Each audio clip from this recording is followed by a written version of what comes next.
I have a story which offers different take on vehicle price increases and tariffs. Did you know that during the first 2 years of President Biden's administration, average vehicle transaction prices leaped by 17.3%? With the help of Torque News senior reporter John Goreham, who did the research, I'm going to lay out the facts and figures so you can compare the Biden era increases of car to the coming tariff-related price changes under President Trump. Welcome back, everyone. This is Armin Harian from TorqueNews.com. Give us thumbs up if you like this story, which I'm about to tell you, and visit us at TorqueNews.com to see the facts that I'm talking about, which the link of which you can find in the description of this video. So it's like the sky falling in the automotive industry. President Trump has added to the 100% electric vehicle tariffs President Biden imposed on Chinese EVs and the 25% tariff on imported pickup trucks initiated under the Johnson administration in the 1960s and kept by every following president. We know some vehicle cost increases are on the way, so we wanted to increase a baseline of average price data we could easily look back upon as the average vehicle transaction, I will call it ATP, average prices rise during President Trump in his 47th administration.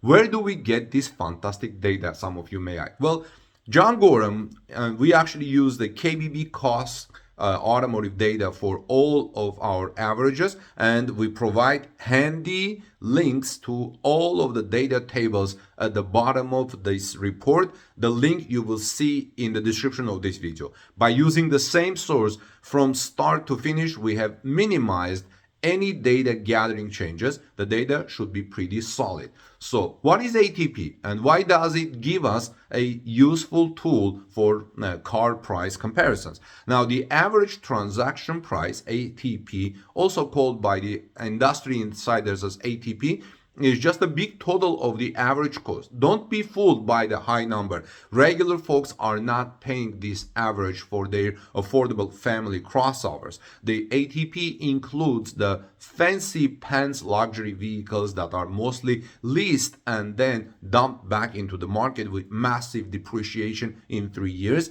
That skews the ATP upward a lot. Also, pickup trucks are included in the ATP. Pickups are massive, overpriced, gluttonous vehicles for family use, but contractors, municipalities, and fleets need them, and they are lumped in with the ATP.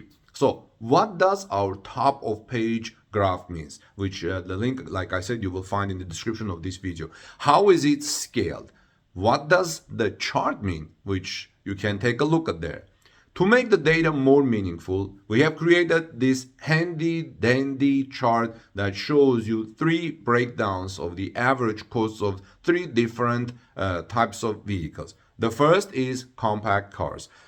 We added these because it provided a baseline for the least expensive type of new cars. Next up are compact crossovers. This group is massive. It includes the 5-passenger crossover SUVs that make the single largest group of vehicles by total number purchased. Finally, we added pickup trucks. Pickups are a big part of our economy and the second largest overall segment by volume. We scaled our graph's y-axis showing the starting ATP values and the ending values rather than use a full size scale. Since no data was outside of the graph's viewing area, this gives the viewer a better understanding of the changes over the period, which is represented on the x-axis. So that graph is very interesting. Please take a look by going to the link. Here are some findings of the changes to average vehicle prices during President Biden's term, which began January 20, 2021. Overall, ATPs rose by 17.3% over the first 24 months of the Biden presidency. Over the full term, ATPs rose 16% as prices eased in the third year of the term. Compact car ATPs rose by 17% over the full term.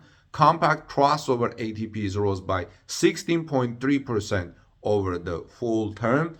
Pickup truck ATPs rose the most with an 18.3% rise over the full term. So don't be surprised that you see pickup truck prices very high. Pickup truck ATPs jumped by about 12% in just the first 12 months of the Biden administration, friends. Incentives and additional dealer markups are not reflected well in the data. During the initial years of the Biden administration, additional dealer markups and sales above MSRP were common. Later in his term, prices moderated, incentives returned, and by the end of his term, low-cost leases, low APRs, and cash on the dash had returned. Average ATP is a handy tool, but we do not wish to give the impression that it tells the whole story in full detail. During the price spike years, there were still deals to be found. During the later years, when prices moderated, full sticker price sales were also still occurring, particularly for such vehicles as Toyota hybrids. Manufacturers offer deep discounts on popular models in advance of expected tariff-related price increases. The mass media is having a great fear, uncertainty, and doubt party right now. Scary stories about massive price increases are easy to find these days. However, that has not actually happened yet. What has happened is that Ford is offering employee pricing to all customers on most of its cars, and Nissan has slashed the price of its top-selling vehicle, the Rogue crossover SUV, by 4 figures. We're confident that these increases are ahead. There are increases ahead, but as of now, they have not yet happened. And the Rogue is a great vehicle. I reviewed it last week. The link of it you will find there too. So summary. As you can see, the prices of automobiles have gone up and down over recent presidential administrations. Double-digit cost increases have happened before and have happened recently. As the changes come during President Trump's 47th administration, we now have a handy baseline against which to judge the expected changes. Friends, take a look at that story. It's really very interesting to have a handy baseline. So let me know your thoughts. Do you think the increases will be larger under President Biden or President Trump? Tell us in the comments below. I would love to hear your comments. I think this is going to be a very interesting discussion. God bless you, everyone. See you soon in our next report.